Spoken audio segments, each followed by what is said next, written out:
Thinking about dropping 50 or 60 grand on the 2027 Kia Telluride? Before you make that kind of commitment, it's worth taking a closer look. The hype around this SUV is huge. Dealers can barely keep them in stock, and everyone from families to road trippers seems interested. But while the Telluride continues to rack up positive headlines, there are some issues bubbling under the surface that you should know about before you pull the trigger. And honestly, the biggest problem isn't what most people would guess. It's not the powertrain, not the styling, and surprisingly, it's not even the sticker price. Most reviewers haven't really dug deep into this yet, so let's break it all down. Hey, welcome back to Shift Path. If you're new here, here's how I do things. I focus on the cars real people actually want to own. I don't just rattle off horsepower numbers or obsess over cargo space. I get into how these vehicles actually feel to drive, how comfortable they are for daily life, how intuitive the tech is, and whether living with one is as good as the spec sheet promises. Today, I'm looking at the 2027 Telluride's less talked about flaws, where it falls short, and whether it still earns its spot at the top of the three-row SUV list. Let's start with the ride quality, because this is where the biggest shift has happened, and where more and more new owners are raising eyebrows.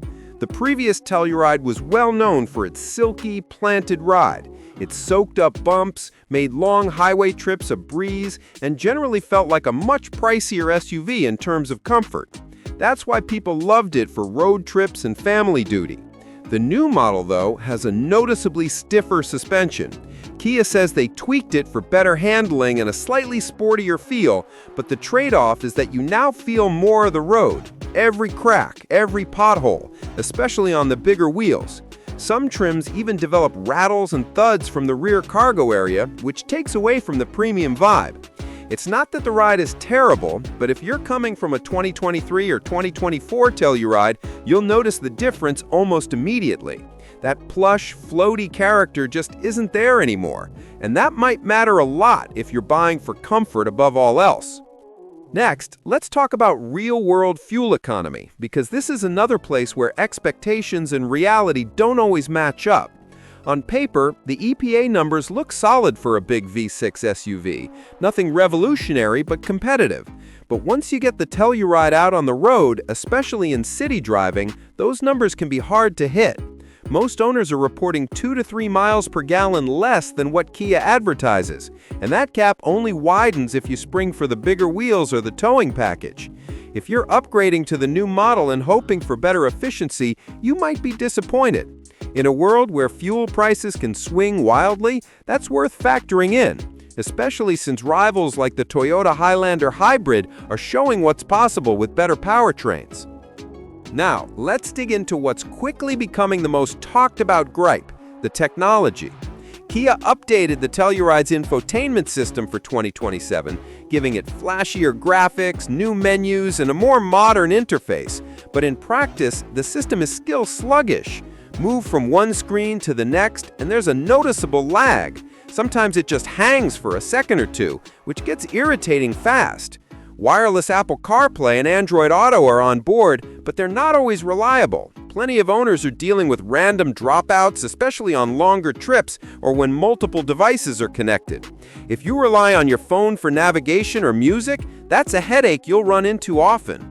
And the camera feeds, especially at night, are still not as clear or sharp as what Toyota, Lexus, or Honda now offer. It's a little surprising given how much progress even mainstream brands have made in this area. Safety tech is supposed to be a highlight, but even here the Telluride stumbles a bit. Features like lane keeping assist and driver attention monitoring are standard, but they're not as refined as what you'll find in a Lexus GX or even a Highlander. Lane assist can get hyperactive on narrow or winding roads, tugging the wheel when you don't want it to. The driver attention alert is supposed to keep you safe, but it can be overly sensitive, popping up warnings even when you're wide awake and paying attention. Instead of making you feel safer, it can just become another distraction. These are the kinds of little annoyances that add up over months and years of daily driving. When it comes to value, the Telluride story has changed. For 2027, prices have climbed, sometimes by several $1,000s depending on trim. The Premium and SX trims are now squarely in luxury SUV territory, but Kia hasn't loaded them up with a bunch of new features to justify the jump. In fact, some nice touches, like the metal cabin buttons, are quietly gone, replaced by cheaper-feeling materials. Some popular option packages have gone up in price, but don't actually add any new equipment compared to last year. If you want the top-of-the-line trim with all the features, you're now bumping up against the starting price of a Lexus GX, which comes with a more powerful engine, legendary build quality, and frankly, a badge that holds value better over time. It makes you stop and wonder, if you're already spending luxury money, does the Telluride still make sense? Or are you better off just stepping up to a true luxury brand? Reliability is another question mark. The 2027 update brings new engine management software, a redesigned digital dashboard, and updated electronics. Whenever an automaker rolls out this many changes at once, the first production year usually comes with some teething problems. Early owners are already reporting software bugs, frozen screens, and random warning lights that disappear after a restart. So far, nothing catastrophic, but it's enough little gremlins to be cautious. Kia is usually pretty proactive about rolling out fixes, but let's be honest, early adopters are often the beta testers, and that's something to keep in mind if you plan on keeping your SUV for a long time or just want a hassle-free experience. Competition in this segment is fiercer than it's ever been. The new Lexus GX offers bulletproof build quality, a more robust powertrain, and a reputation for longevity that's hard to beat. The Jeep Grand Cherokee brings a more upscale, tech-rich cabin and genuinely impressive off-road capability if you need it. Even the Hyundai Palisade, basically the Telluride's twin under the skin, manages to feel a touch more refined inside and delivers a smoother ride. These alternatives don't just match the Telluride on features, in some areas they actually leapfrog it, especially in terms of ride comfort, tech, and perceived quality. The Telluride is still a strong contender, but it's no longer the automatic, easy answer it used to be. Buyers have real, compelling options now, many of which address the very complaints Kia hasn't yet solved. That being said, there's still a lot to like about the Telluride. It remains one of the most comfortable long-distance cruisers in its class, and the third row is actually usable for adults, a rarity among three-row crossovers. Towing capacity is solid for a big V6, making it a practical choice if you have a boat or camper to haul. The cabin, while maybe not quite as premium as before, still looks sharp and modern, with a design that feels both current and functional.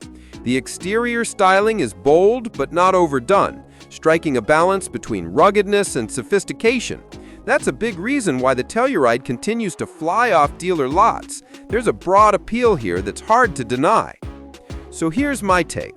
If you're after a stylish, spacious, and comfortable family SUV that still delivers a lot of value, the Telluride is a great pick, especially if you prioritize space and road trip comfort. But if you care deeply about ride quality, want the crispest, most reliable tech, or plan on keeping your SUV for a decade or more, you owe it to yourself to cross-shop the Palisade, the Lexus GX, and even the Grand Cherokee before making a final decision. The Telluride is still a standout, but it's not the only game in town anymore, and being an informed buyer has never been more important.